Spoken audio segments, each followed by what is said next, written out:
Muy buenas tardes tengan todos ustedes este día 3 de febrero del año 2022.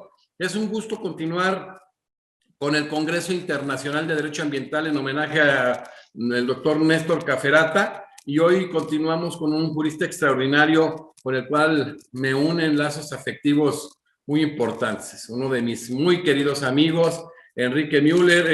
Enrique Carlos Müller, muchísimas gracias por estar y no podías faltar en este homenaje a Néstor Caferata. El agradecido soy yo, Jesús, no solamente a vos, sino también a la academia, obviamente, y sobre todo por el tema que nos convoca, que es algo que nos apasiona a todos, como es el derecho ambiental, y sobre todo para celebrar la amistad, porque de alguna manera lo que estamos haciendo acá en este merecido homenaje a Néstor Caferata es precisamente eso.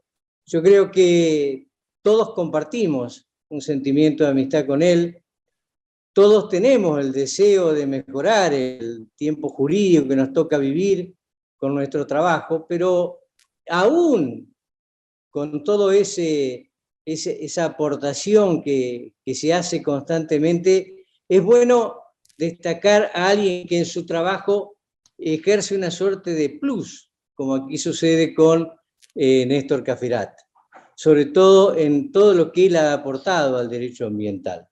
Yo creo que es cierto que en el mundo no hay nada insignificante, pero lo importante es siempre decirle gracias a quien hace de la manera que lo hace, como es Néstor Caferata, su aporte al derecho ambiental. Es decir, cuando lo hace sin guardarse nada, sin dejar de compartir sus saberes con todos. Yo creo que si nosotros nos imaginamos los principios, verificamos las alternativas que sostienen el derecho ambiental, como es un contenido profundamente humanista y solidario, no hay otro mejor ejemplo que Néstor como cultor de este derecho, por la constancia, la tenacidad y el amor con que lleva adelante el estudio del mismo. Así que yo me congratulo de estar esta tarde aquí presente. Te agradezco nuevamente infinitamente la invitación. Yo sé que viene de tu corazón de amigo, y a la academia, por supuesto. No, de tu talento, pero sí es agradable recordar todos esos viajes, cuando fuimos a Iguazú, nos tocó Misiones, pasar las vicisitudes de cuando pasamos al lado brasileño, yendo con Lorenzetti, con su hijo, con claro, Néstor. lo que pasa es que vos imaginate que Néstor, junto con Ricardo Lorenzetti también, nos ayudaron. Yo en ese momento era profesor en la Universidad Católica. Luego fui decano en la universidad y acabo de cesar en mi mandato el día de ayer, de antes de ayer. Pero me acuerdo que el primer congreso internacional al que vos también asististe, que hicimos en Iguazú, fue por la iniciativa obviamente, de la facultad, pero también por el aporte que hicieron Ricardo, toda la gente de Expoterra y fundamentalmente el empuje que le ponía Néstor a este tipo de cuestiones. Así que es un hacedor constante, es alguien que está mandando permanentemente doctrina, jurisprudencia, es un tipo muy solidario, una buena persona. Muchísimas gracias. Doctor Enrique Carlos Müller fue juez en la Cámara de lo Civil y Comercial de Santa Fe, Argentina, profesor de la Facultad de Ciencias Sociales de la Universidad Nacional del Litoral en Argentina, profesor de la Facultad de Derecho de la Universidad Católica de Santa Fe en Argentina, director académico de cursos de posgrado en la Facultad de Ciencias Jurídicas y Sociales de la Universidad del Litoral en Argentina, miembro de la subcomisión designada para la elaboración del actual Código Civil y Comercial de la Nación Argentina, ha sido decano de la Facultad de Derecho y Ciencia Política de la Universidad Católica de Santa Fe en Argentina, entre otras muchas cosas, un currículum muy vasto, un gran jurista. Bueno, Enrique, ¿cuáles son en el tema que vamos a desarrollar, que eres un amplio conocedor relativo al sistema de la responsabilidad civil por daño ambiental y la función resarcitoria, recomposición y cuantificación? ¿Cuáles son los aspectos sustanciales, Enrique, que perfilan el actual Código Civil y Comercial argentino y cómo inciden estos en el sistema de responsabilidad civil.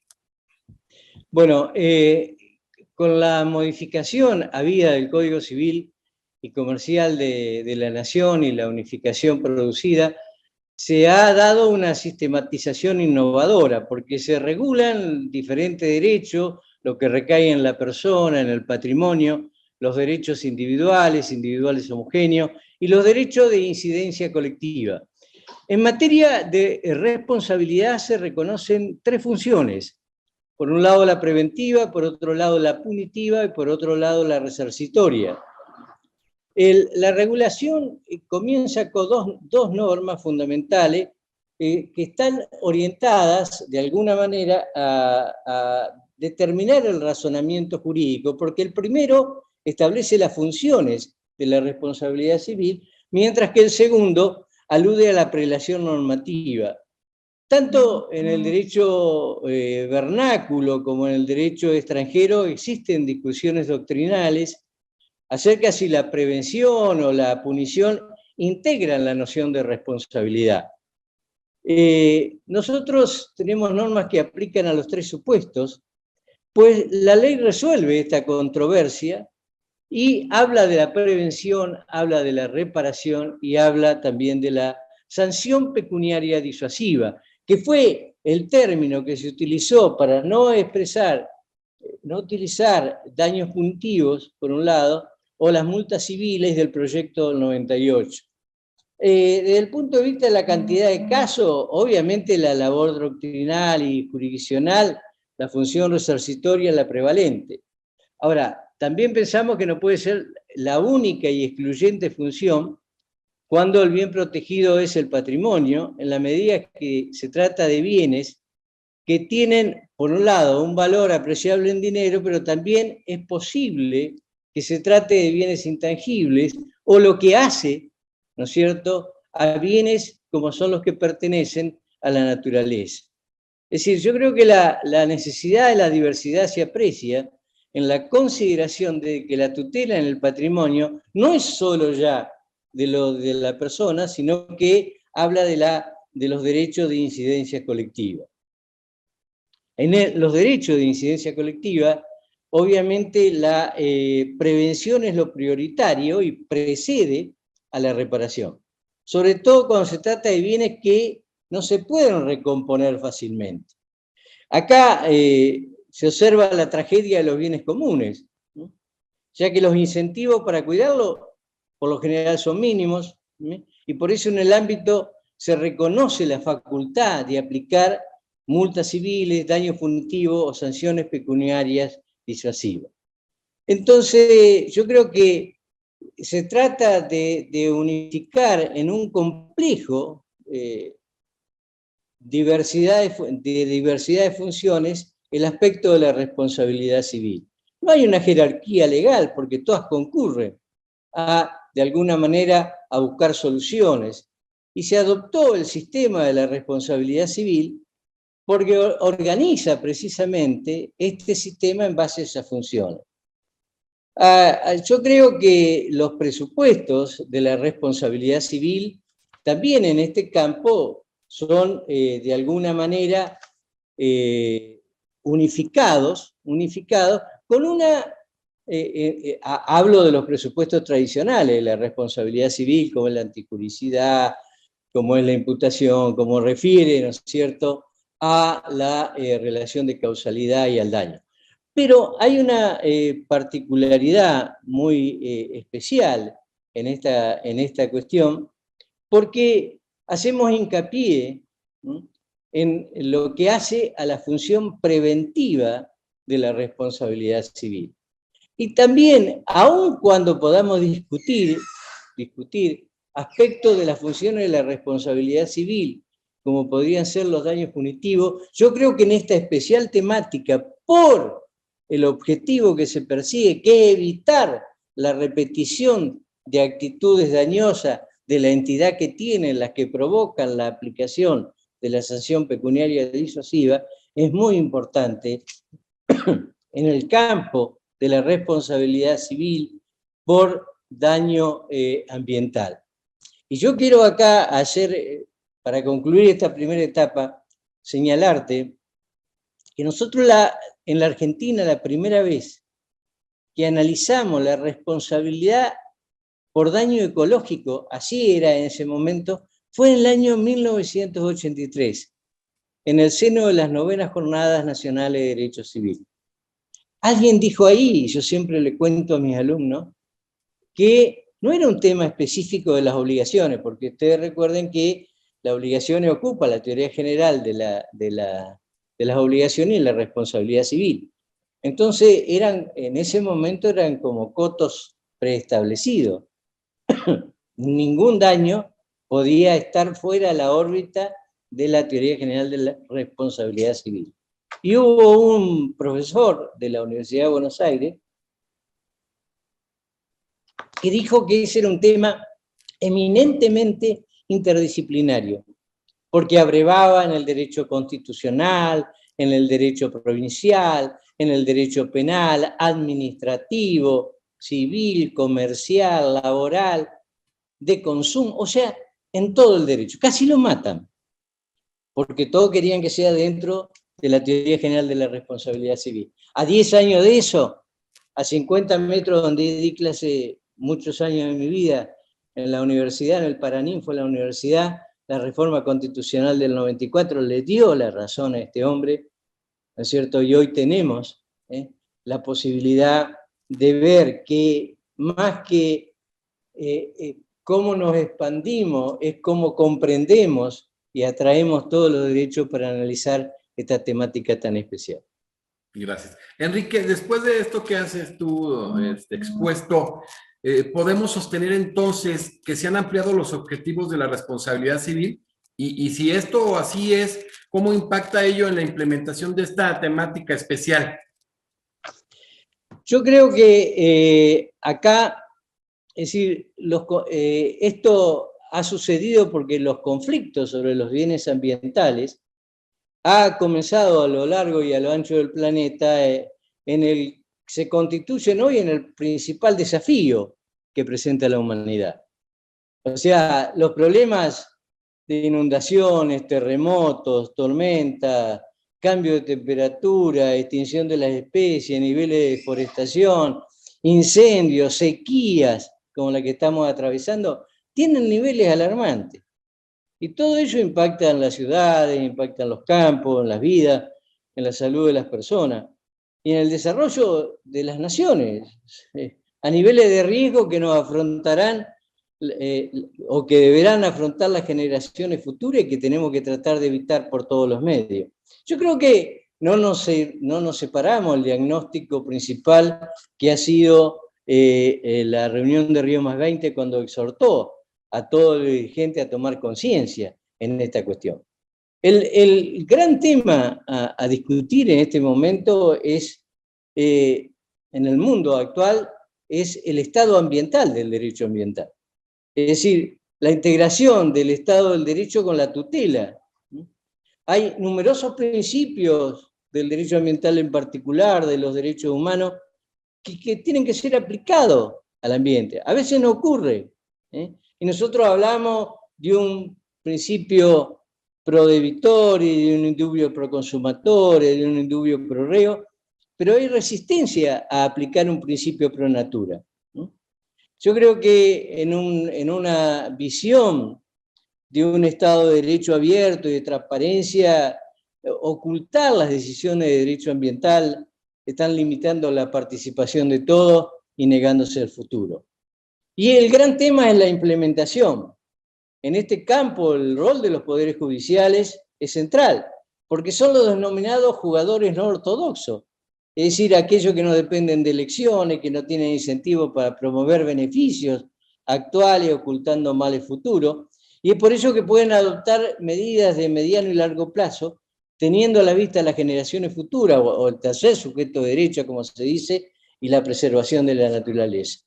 O sea, yo creo que la primera conclusión que podemos sacar de eso es que los valores ambientales son portadores de una ética que resultan conforme a la dimensión axiológica que tiene la disciplina. Es decir, acá hay tres objetivos. Hay un objetivo social, político, económico, ético, sociológico. Hay que estructurar los principios que basan o le dan sustento al dogmático constitucional, precisamente al derecho ambiental, y hay que buscar la mejor manera de viabilizar en el campo real de los conflictos humanos estos objetivos y principios. O sea, que se acompañe una tutela diferenciada, una tutela de acompañamiento, que basta de retórica, que vayamos a la eficiencia de la aplicación del derecho ambiental. Como dice nuestro homenajeado, padecemos de raquitismo de eficiencia. Bueno, hagamos todo lo posible, pero yo cuando te contaba, y le contaba a todos, el enorme crecimiento que ha tenido en 1983 el derecho ambiental en nuestro país, a las decisiones de ahora y a la protección que tenemos ahora, nosotros vemos el futuro realmente con esperanza, con una disposición a ver que todo el mundo de alguna manera ha puesto en claro cuáles son las dimensiones ambientales que es necesario proteger y cómo vamos a responderle a nuestros nietos con lo que le dejamos. Entonces, yo creo que se necesitan, obviamente, talento para la implementación, pero hay que reparar que el daño causado por el abuso humano a la creación, luego de un tiempo, pone en el tapete una dimensión irracional del progreso y de la capacidad humana. Yo creo que, de alguna manera, el cuidado de los ecosistemas supone una mirada que va mucho más allá del rédito económico, que sucumbe siempre frente a la preservación. Vos podés tener toda la plata del mundo. ¿Cómo hacés para parar un volcán? ¿Cómo hacés para parar una inundación? ¿Para superar una sequía? O sea, es decir, la naturaleza nos brinda ejemplo todos los días de lo finito y de lo limitado que somos, aun cuando tenemos el raciocinio para buscar las soluciones. Yo creo que por eso, en este campo, hay que echar mano, también desde el punto de vista de la responsabilidad civil, a la constitucionalización del derecho privado, a la práctica jurisprudencial. Yo creo que todos los jueces hemos tenido que aprender a realizar una función bajo un parámetro que antes no consideramos, que era el parámetro interdisciplinario. Hoy hablamos de ponderación, de proporcionalidad, de razonabilidad, de maximización de los efectos normativos de los derechos fundacionales. Hay un principio pro homini, es decir, hay una proyección horizontal de los derechos. Yo creo que los desarrollos teóricos hoy de la ciencia jurídica no tienen una función contemplativa en su objetivo. Hay que aplicar los principios, o sea, y concurrir o comprender que también la vida privada se tiñe de público. Es decir, tomamos conciencia sobre el derecho, tomamos conciencia sobre lo colectiva, existen funciones socioambientales en la propiedad, en los contratos. Comenzamos a reparar en los derechos de incidencia colectiva. No existen límites, no existen. Existen límites al ejercicio de los derechos individuales, y ahí tenemos hoy considerado principio en nuestro derecho el abuso del derecho. O sea, ¿cómo concluimos esta cuestión? Dejamos de lado el estado teatral del derecho ambiental, como también refiere Néstor. Evitamos el síndrome del avestruz, no querer ver lo que pasa. Dejamos de lado el estado simbólico del derecho ambiental y debemos comprender con todo lo que nos ha dicho la filosofía, que transitamos una sociedad de riesgo. Es la era de la tecnología, del conocimiento, de la información, la globalización, la integración, la nanotecnología, biotecnología, desarrollo, tanto adelantos científicos que constituyen, por un lado, el progreso de la humanidad, pero que implican también peligros y amenazas, ¿no? Mega peligros también incontrolables, que ponen en jaque muchas veces la misma y que se impone para ello un diálogo de fuente. O sea, hay que tener en todos los campos y aún en la responsabilidad civil una mirada completa del ordenamiento jurídico. Se requiere de los jueces un diálogo de adaptación a los 9 derechos. Esta es otra conclusión que tenemos que sacar de acá. A los principios de tener una apertura cognitiva para evitar traicionar la racionalidad del sistema. Es decir, un sentido muy especial de la solidaridad, de la cooperación, de la información, de la advertencia que es necesario tomar en consideración en estas cuestiones. Darle cabida, como siempre replica tanto Ricardo como Lorenzetti, como Néstor Caferata, darle cabida a los principios y a los valores, para que se constituyan en mandatos de optimización, como se ha tratado y como se ha indicado. Es decir, la efectivización real del constitucionalismo jurídico, del aformalismo procesal que reclaman estas cuestiones. Porque si vos te ponés en consideración que en el sistema tradicional de la responsabilidad civil, el primer requisito fundante de esa responsabilidad es la certeza del daño, parece que transversalmente la responsabilidad civil en el campo del derecho ambiental está de más, porque precisamente acá lo que prima, lo que campea, lo que hay que darle respuesta es a la incerteza jurídica, y a la incerteza del daño. Es decir, es transversal a todo el derecho. Néstor decía que es casi hoy, esta cuestión de la precaución, un principio fundamental también de la responsabilidad civil. Es decir, hay que obrar con humildad, hay que reconocer la necesaria interdisciplinariedad, hay que permitir el acceso a la jurisdicción. O sea, no hay que declamarla, hay que permitirla.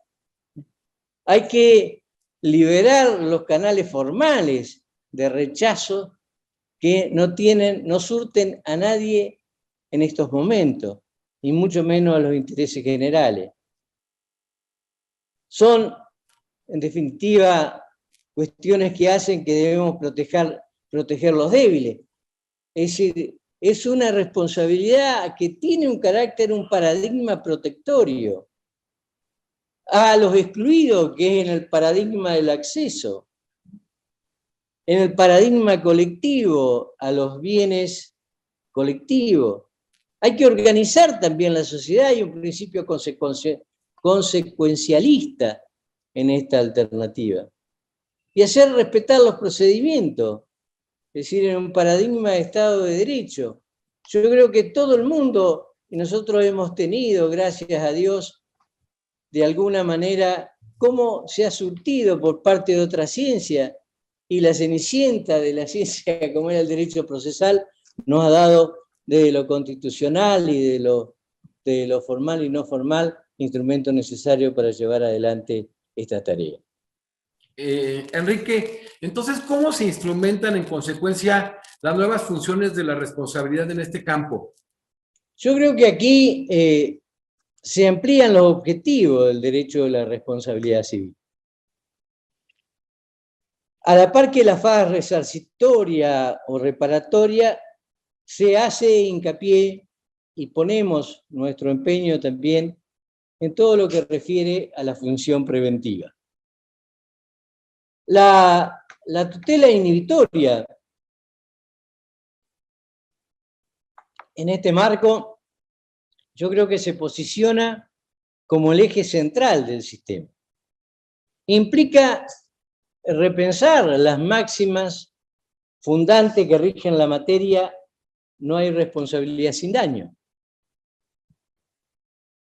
Por tal motivo, creo que como más certero es desplazar el concepto de derecho de daños por el de responsabilidad civil.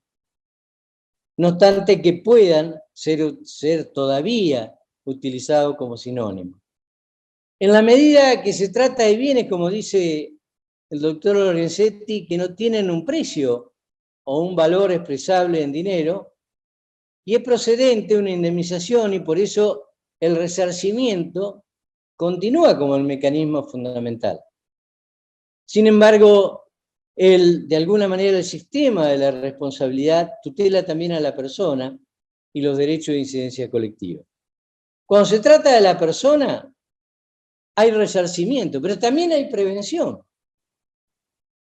Y en muchos aspectos, como el honor, como la privacidad, la identidad, y lo consideramos que como núcleo es mucho más eficaz esta alternativa de la prevención.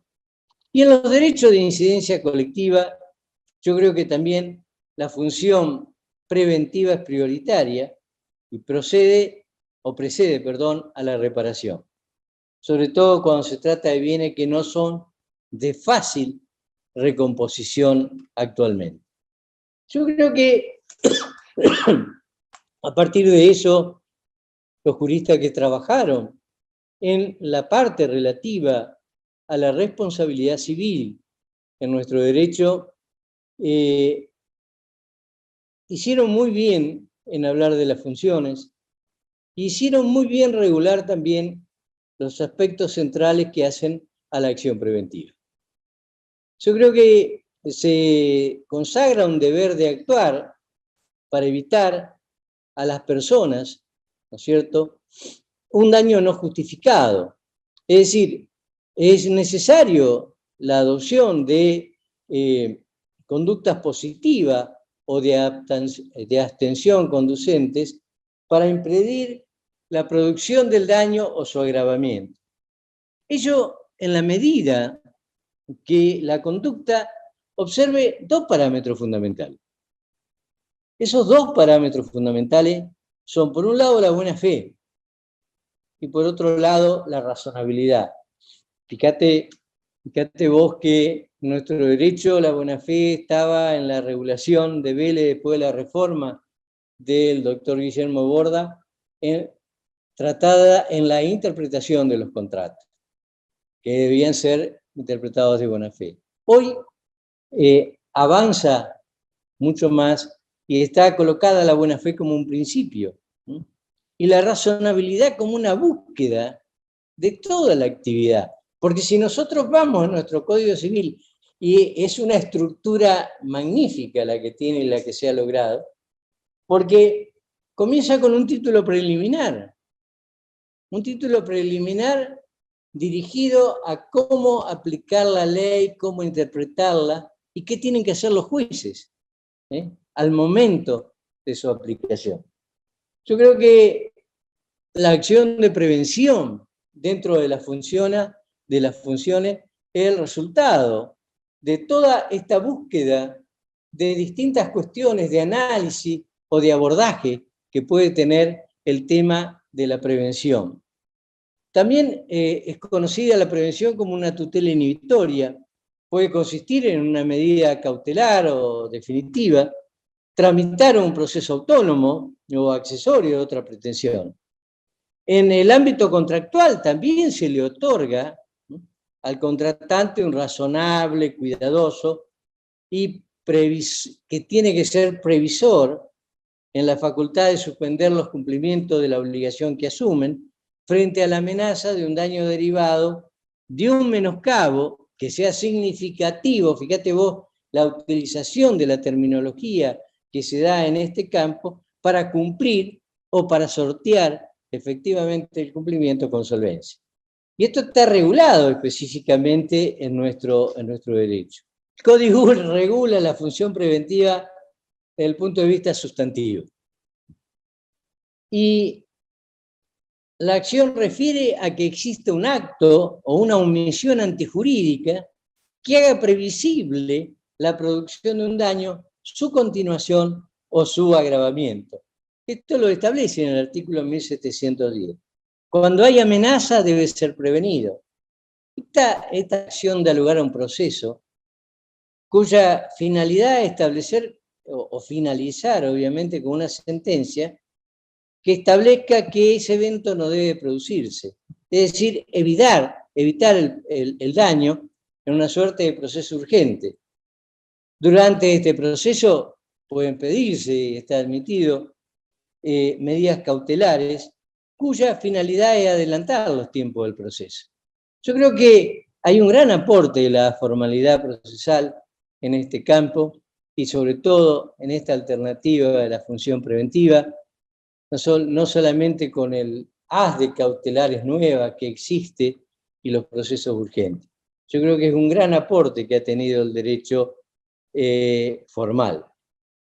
La jerarquía constitucional de este nace en nuestra Constitución Nacional de los artículos 42 y 43, donde expresamente, antes de la regulación, se prevé la tutela de la prevención de consumidores y usuarios para la protección de la relación del consumo, el ambiente, la transparencia del mercado, la competencia. O sea que en la reforma del 94, 11 años antes del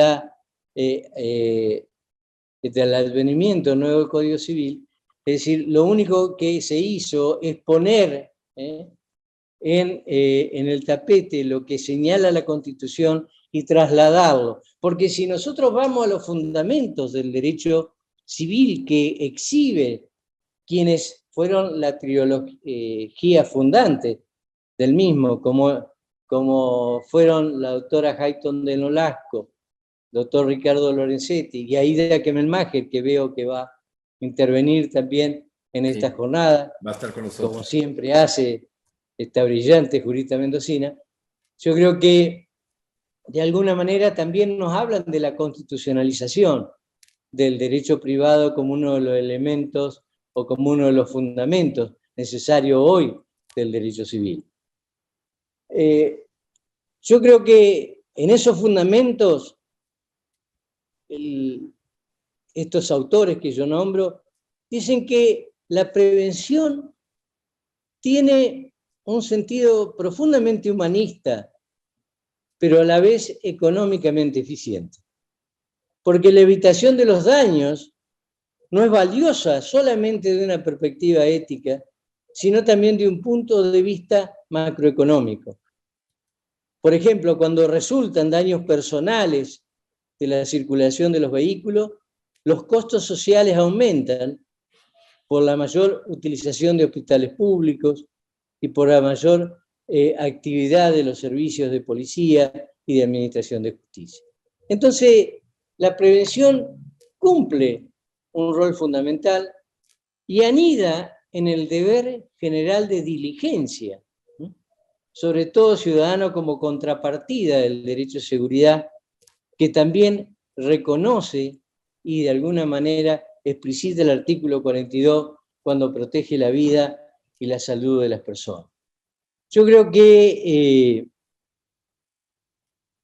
cuando hablamos de la prevención, también debemos hablar de un módulo de comportamiento. Yo creo que primero se emplaza en el ámbito de la antijuricidad y encuentra fundamento en un mínimo sentido de solidaridad humana, o sea, de amor al prójimo, de deber de cooperación, de información, de advertencia del daño y esencialmente en el abuso del derecho, ya que hay obligación jurídica de obrar siempre que la abstención no implique, es decir, el ejercicio abusivo de la libertad actual. La pauta de valoración acá es la prudencia y la razonabilidad. Es decir, de alguna manera hay que hacer jugar todos los elementos de la conducta que tienen que ser considerados que fueron dejados de lado o que se tiene que hacer hincapié en la misma para evitar que el daño se produzca. En este ámbito es verdad que no es fácil dar respuesta absoluta, ¿no? La omisión mismo influye como concausa del daño ocurrente, puede existir causalidad conjunta, acumulativa, es decir, hay una serie de factores acá, pero ninguno puede sostener que la omisión es inocua cuando la acción está en impedir el daño. Hay requisitos para la procedencia de esta acción preventiva. Primero, hay que acreditar los actos de comisión o de omisión en la ejecución y fundamentalmente el comportamiento positivo que pueden causar el daño injustificado por acción. En los casos de la omisión o de la abstención en la acción, ¿qué es lo que hace? Es decir, hay que acreditar que el autor, de alguna manera, se abstiene de adoptar las precauciones necesarias para que la actividad no cause daño. Y también, es decir, aún cuando se trate de meras omisiones, acá el principio de prevención constituye una suerte de mandato indeterminado. ¿Por qué? Porque deberá concretarse en cada caso y de acuerdo a las singularidades que tiene.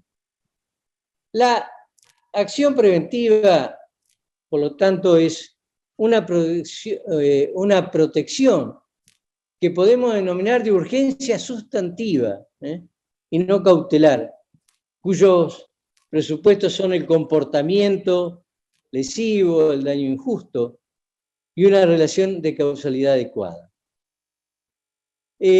Digamos que en nuestro país los antecedentes de la tutela inhibitoria fue una creación pretoriana de la Corte Suprema de Justicia de la Nación, con la denominación anticipo de jurisdicción. Fíjate la denominación que utilizaron, en que se ordenó la provisión de una prótesis durante el proceso antes de la sentencia, frente a la urgencia y la singularidad del caso que el hombre tenía o necesitaba, que fue el caso reconocido en toda América como el caso Camacho Acosta. En el proceso urgente se acudía tradicionalmente a medidas cautelares provisorias, provisionales, asegurativas o precautorias que surtían el proceso principal. O sea, hoy todos acudieron de alguna manera, a crear estructuras de resolución urgente de pretensiones que den en forma definitiva margen a las cautelares modernas o tradicionales, pero que determinen la posibilidad de la eficacia que se busca con la misma. La medida preventiva, de alguna manera, o la tutela preventiva, ha sido denominada de distintas maneras. Medida cautelar sustancial, cautelar material, cautelar anticipatoria, tutela material, sentencia anticipatoria o anticipo de jurisdicción. ¿Cuáles son los requisitos para la procedencia? Una conducta antijurídica, obviamente, de acción o omisión, por lo que el hecho generador debe ser ilícito. La Corte ha dicho la amenaza eminente de daño definitivo y del peligro de permanencia de la situación actual. Fíjate vos cómo la Corte de alguna manera va brindando un camino de verificar los aspectos sustantivos de esta cuestión que tienen que ser analizados fundamentalmente por los jueces al momento del despacho de estas medidas. El interés del peticionante, individual, homogéneo, colectivo, patrimonial o extrapatrimonial, la posibilidad de concretar, de buscar concretar, adoptar una conducta positiva o de abstención para evitar el daño, la adecuada relación de causalidad desde el punto de vista de la responsabilidad también en este campo, entre la conducta debida y el resultado buscado, y resulta indiferente la gravedad del daño futuro, tampoco es necesario que concurra ningún factor de atribución, y la pretensión puede recaer sobre bienes de terceros que son ajenos, obviamente, al proceso. Procede contra actos de particulares, del poder público, está fuertemente vinculado a la protección de la persona, su vida, integridad psicofísica. Se debe tener en cuenta para la verificación de la diligencia exigible cuál es el deber medio de obrar con cuidado y pleno conocimiento de las cosas, la razonabilidad, la buena fe. La legitimación acá es amplia. Se presume en interés de quienes lo sufrieron o quienes pueden sufrir el daño individual o colectivo. Digamos que, es decir, le exige al juez y le da los instrumentos para que esta acción sea recepcionada en tanto y en cuanto exista lo que se denomina un interés razonable. Fíjate vos, o sea, qué amplitud muestra la legitimación de esta medida en la consideración de los jueces. Sobre todo porque en estas alternativas, es decir, la razonabilidad es algo que está inmersa en nuestro derecho civil en numerosas normas. Nuestro Código Civil tiene más de 100 normas procesales. Siempre se ha discutido si un Código Civil puede tener estas normas procesales que están reservadas a los estados provinciales. O sea, porque los estados provinciales conservan los poderes no delegados en la nación. Entonces, desde este punto de vista, algunos sostenían que puede ser inconstitucional. La Corte ya lo ha verificado en numerosas oportunidades, dice que cuando las normas procesales hacen a la eficiencia y a la eficacia del sistema, tienen que aplicarse y no hay inconstitucionalidad alguna. Esto lo quiero decir porque la razonabilidad está en numerosas normas procesales del Código, está en el título preliminar, y es una suerte de guía que tienen los jueces, donde parece una verdad de perogrullo, pero le indica en el título tercero, del artículo tercero del título preliminar, que los jueces deben motivar su sentencia razonablemente. O sea, yo creo que la razonabilidad, aquello que sucede en la vida de cada uno de nosotros cuando vamos a implementar, cuando tomamos una decisión y todo lo demás, buscamos si razonablemente va a ser eficiente.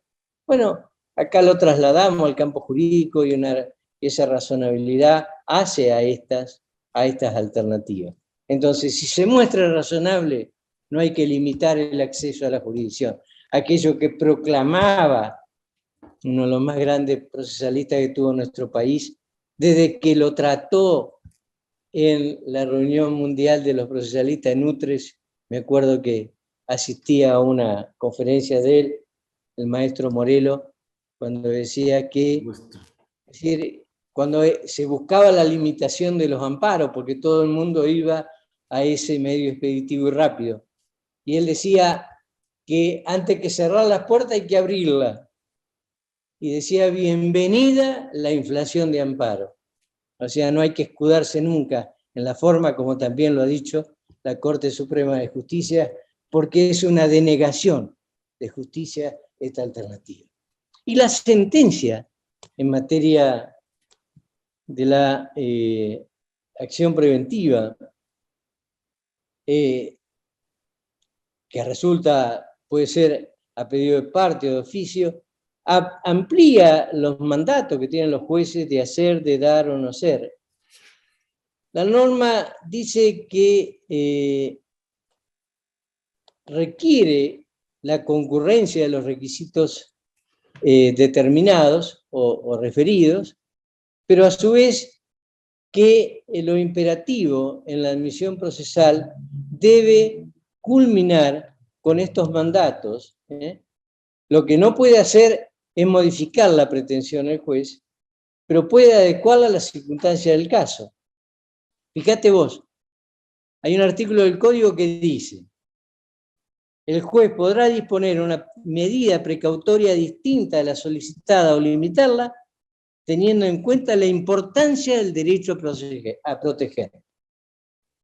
Fíjate vos el poder del juez, fíjate vos la interpretación que tiene que hacerse de esa norma y la razonabilidad con que tiene que acudirse a esa resolución. Es decir, ¿cuál es el objeto de la sentencia? Por un lado, frenar un derecho, evitar realizar una actividad, asegurar o modificar una situación de derecho, imponer obligaciones de hacer. Obviamente tiene que anteceder un juicio de ponderación, y el mandato preventivo dictado oficiosamente por un juez obedece a que la tramitación debió reconocer una probabilidad objetiva, que es lo que le da de base esta alternativa de una situación de hecho concreta y efectiva que es necesario desmantelar para que el daño no se produzca o el hecho no agrave precisamente esta alternativa. Bueno, esto da para largo, es decir, toda la función preventiva y toda la alternativa, uno a veces en los pocos minutos que tiene trata de dar una visión general de cómo se aplica esta alternativa, pero quiero decirle que de los años, desde el 15 de agosto del 2015 en adelante, se ha hecho enorme utilización de esta figura y ha dado de alguna manera respuesta a quienes la propusieron en la eficacia que pueda tener la misma y para aventar toda esta alternativa al raquitismo que hablan esto. Oye, Enrique, entonces, en consecuencia, ¿qué importa aquí la recomposición y la reparación de los daños ambientales? Bueno, el daño ambiental, digamos que provoca algunos problemas en cuanto a la responsabilidad civil. El medio ambiente no es de nadie, en particular, y es de todo. A veces el damnificado es uno solo, como cuando una empresa arroja material contaminado sobre el fondo vecino. Otras son millones de damnificados cuando se contamina el agua, el aire. También a veces los que degradan son millones, como todo lo que manejan un automóvil o sacan diariamente la basura. La complejidad del daño ambiental obliga a que los problemas que se relacionan con su enfoque tengan que ser multidisciplinarios. Se deben respetar los principios, entre los que se encuentra precisamente el de la responsabilidad. El generador de efectos degradantes del ambiente actual o futuro es responsable por los costos de las acciones preventivas o correctivas de recomposición, sin perjuicio de la vigencia, obviamente, de los sistemas de responsabilidad que corresponden considerar o tomar en consideración. Las características propias del daño ambiental, veloz, oculto, o sea, inconmensurables, son todas categorías de un daño no considerado para el tipo de daño tradicional que puede resultar, por ejemplo, de una colisión de un automóvil. La incertidumbre es inherente a los actos, a los daños ambientales, pone a su vez en tela de juicio las reglas tradicionales de la prescripción. Porque ¿cuándo comienza la prescripción en esta materia? Ahora, para aquellas hipótesis en donde la función preventiva de la responsabilidad civil llega tarde o resulta ineficaz porque el daño ya se ha producido, es decir, acá se activa la función resarcitoria. En este campo, previo a la indemnización del perjuicio, es necesario, a mi juicio, agotar todos los medios que sean necesarios para ver si podemos recomponer el ambiente.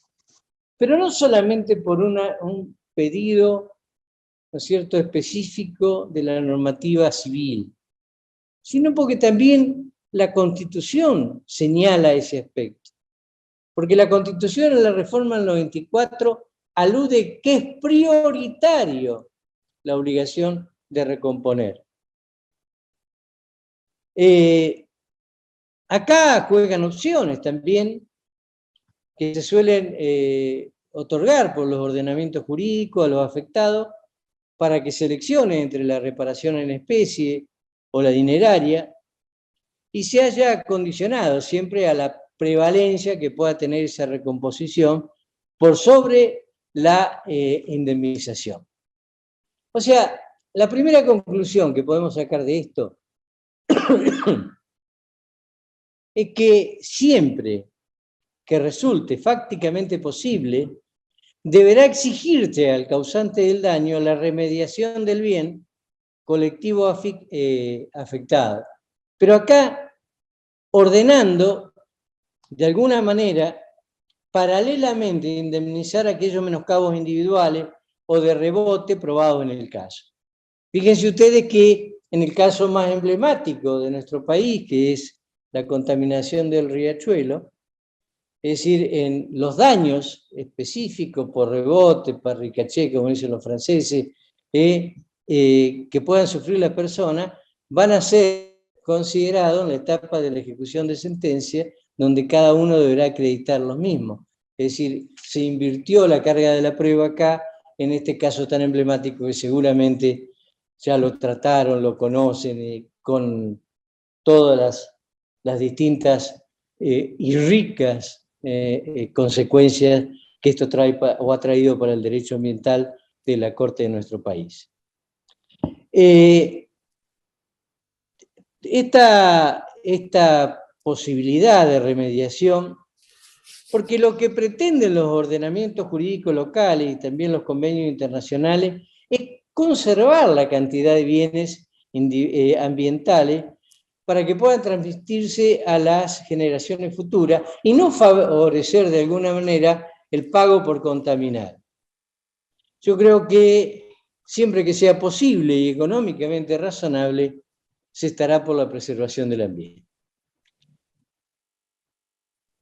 Es que la materia ambiental también tiene un principio operativo derivado no solamente de su texto constitucional, del artículo 41, sino de la propia Ley General del Ambiente. Ustedes sepan que en nuestro país tenemos la Constitución, el Código, la Ley General del Ambiente, sino una serie de leyes que hacen al conjunto normativo que debemos consultar cada uno de nosotros cada vez que tenemos un problema ambiental. Porque en el artículo 22 de la Ley General del Ambiente, aludiendo a la obligatoriedad del seguro ambiental y al Fondo de Restauración, menciona que el seguro, de alguna manera, debe garantizar en alguna medida la recomposición del daño que en su tipo pudiera darse. Y también en el artículo 28, el que cause un daño ambiental será objetivamente responsable de su restablecimiento al estado anterior de su producción. Por lo cual, la indemnización sustitutiva es siempre subsidiaria de aquella.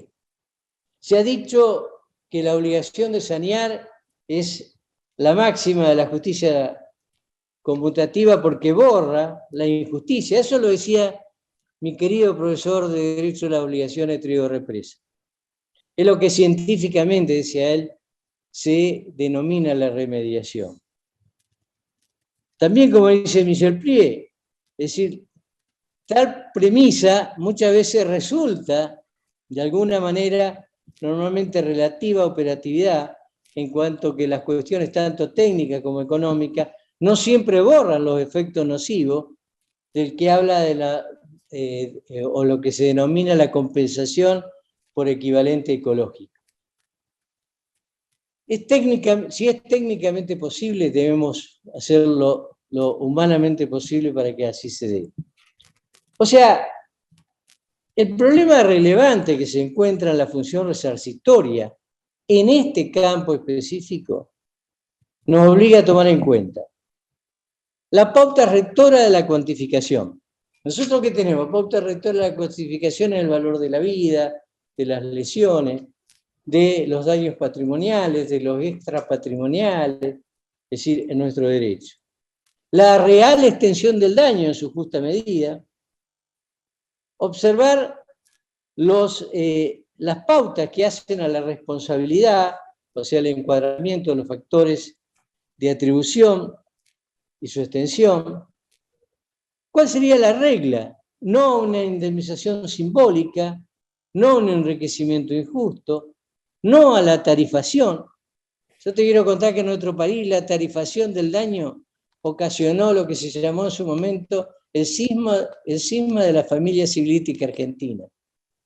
Porque toda la discusión estaba en si había que limitar cuantitativamente la responsabilidad civil en el valor de la vida humana de una persona. Eso generó una discusión enorme, hizo que un proyecto en el 98 se discutiera y que después terminara durmiendo el sueño de los justos, aunque ahora se lo rescató como fundamento de este actual Código Civil. Por eso te quiero significar que las tarifaciones en nuestro derecho han generado siempre una enorme discusión. Yo me acuerdo que un amigo en común también que tenemos, y de muchos de los que acaban de participar, habíamos ido con Atilio Alterini y con Roberto López Cabanes a la Universidad de la República a hablar del proyecto del 98. Y Atilio Alterini, el recordado decano de la Universidad de Buenos Aires, golpeaba en el escritorio y decía: no puede ser que la vida de una persona valga menos de $300.000, que era el valor cuantitativo que se establecía acá.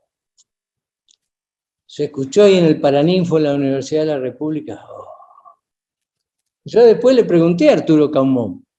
Digo, Arturo, ¿por qué acá se hicieron, cuando establecieron $300.000 la vida de una persona? Porque acá no vale más de $10.000, dice. Fíjate vos cómo estamos lejos muchas veces de las alternativas reales y de lo que pretende o que trata de buscar y mejorar para la sanción y para la indemnización de los daños en su real dimensión. Es decir, no es solamente la indemnización un tema entre el dañador y el dañado, sino que es un fenómeno global que tiene enormes consecuencias sobre el conjunto de la sociedad. Está en resguardo la seguridad jurídica, está en resguardo todo lo que tiene que ver o deriva de la Constitución para que no sea una declamación. Se requiere, eso sí, la imprescindible fundamentación. No es el sí porque sí, es el sí porque estas cuestiones determinan esta alternativa. O sea, la eficacia, por lo tanto, de la legislación ambiental descansa en gran medida en la correcta valoración que se haga de los detrimentos sucedidos. Ahora, en la cuantificación del tema del daño ambiental, uno podría preguntarse ¿cuánto vale una especie?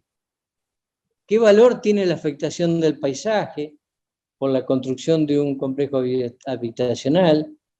¿Qué precio le asignamos a la destrucción de un inmueble que perteneciente al patrimonio histórico de una ciudad que ha sido demolido para construir un edificio? ¿Qué importe debe ser indemnizado o abonarse por la tala indiscriminada de bosques.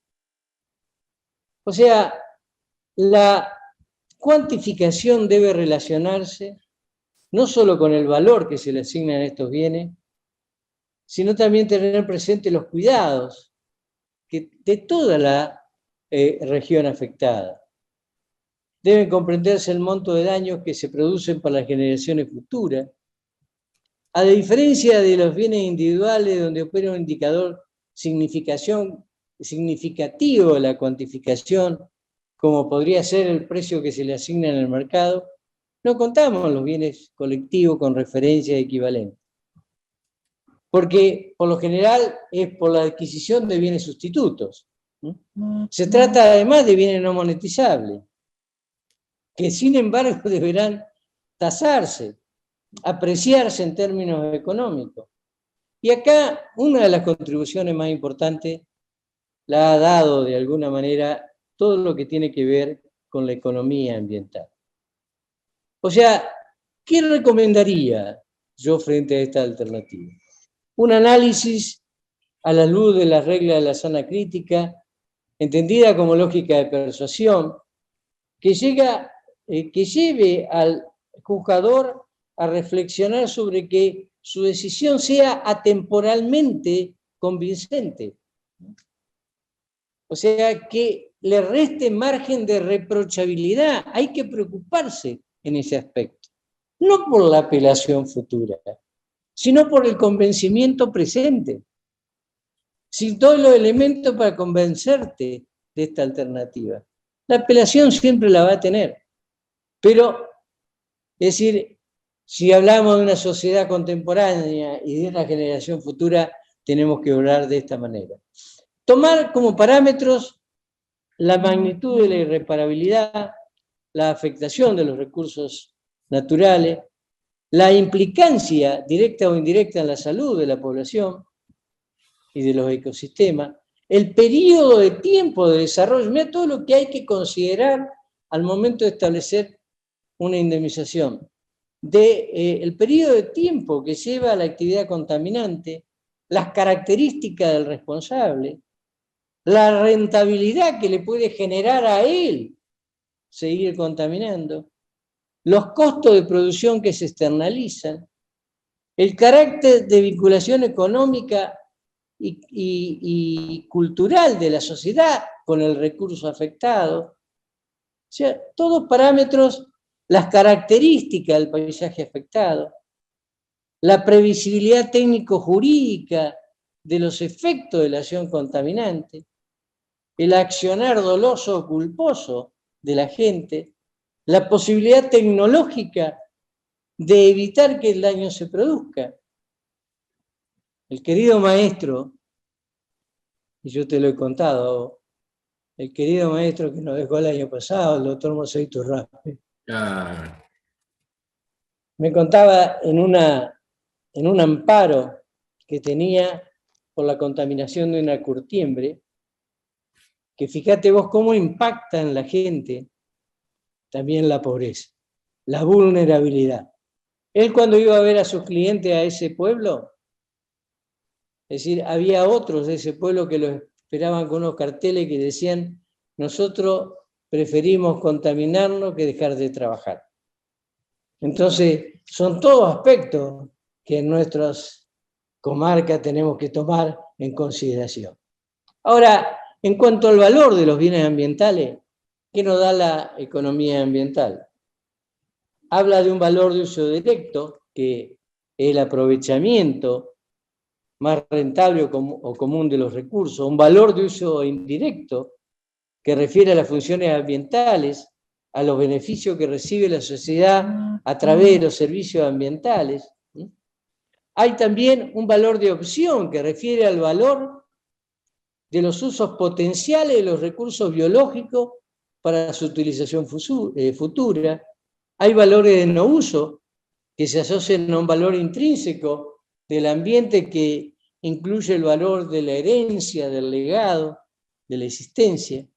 Hay técnicas de valoración técnicas directas que miden el valor monetario de los servicios y los bienes ambientales, técnicas indirectas que se basan en una relación de suceso-respuesta, por ejemplo, la contaminación y sus efectos, solamente después de si se indaga que existe alguna medida de preferencia para ese efecto aplicado.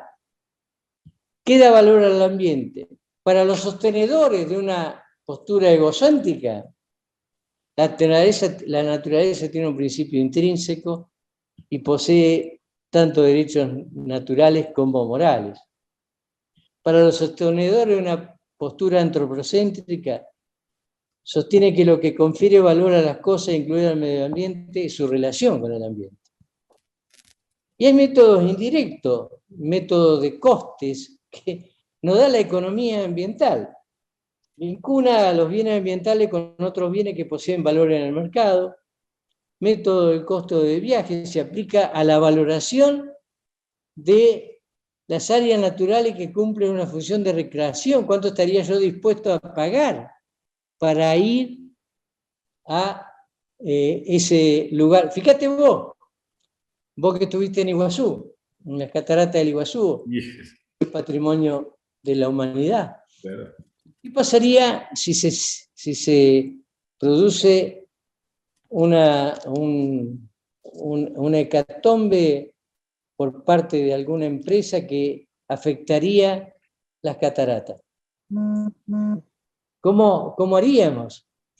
Y si nosotros pensamos a ver que 30.000 personas a veces ingresan en un fin de semana para ver y todas pagan un coste por esa utilización del boleto para poder acceder a la Garganta del Diablo, a todo el predio donde se encuentra la catarata. Eso nos daría un valor. El valor sería sideral. Ahora, ¿cómo hacemos para recuperarla? Entonces, todo lo que tenemos acá son métodos matemáticos que nos ayudan, métodos experimentales también, porque cuando no tenemos un mercado simulamos otro, valor contingente, es decir, la cantidad de los beneficiarios, o sea, por ejemplo, yo, beneficiario de un bien ambiental, ¿cuánto estaría dispuesto a pagar para la conservación del mismo? Y de ahí sacar, mediante fórmulas matemáticas, el valor de una indemnización. Pero digamos que lo real es la procedencia de la recomposición como primera hipótesis y segundo, la posibilidad de acceder a la indemnización siguiendo todos estos criterios. Acá es importante la labor del juez, hay que hablar de los jueces proactivos, los parámetros que tiene que seguir, la magnitud que tiene que considerar, las características, los patrimonios, la conformidad de la comunidad afectada, el paisaje, es decir, la previsibilidad. Es decir, es como dice Michel Prix, para no repetir las alternativas que conforman esta posibilidad de un área económica que viene a surtir en un área ambiental a una función jurisdiccional para determinar la indemnización. Para entender, como dice Michel Prix, el tema ambiental, hay que ponerse lentes ambientales. Muchas gracias, Enrique. Bueno, ha sido un gusto tener esta tercera jornada de conferencias. Iniciamos con la conferencia el día 1 de febrero por parte del doctor Ricardo Lorenzetti, expresidente de la Corte Suprema de Argentina.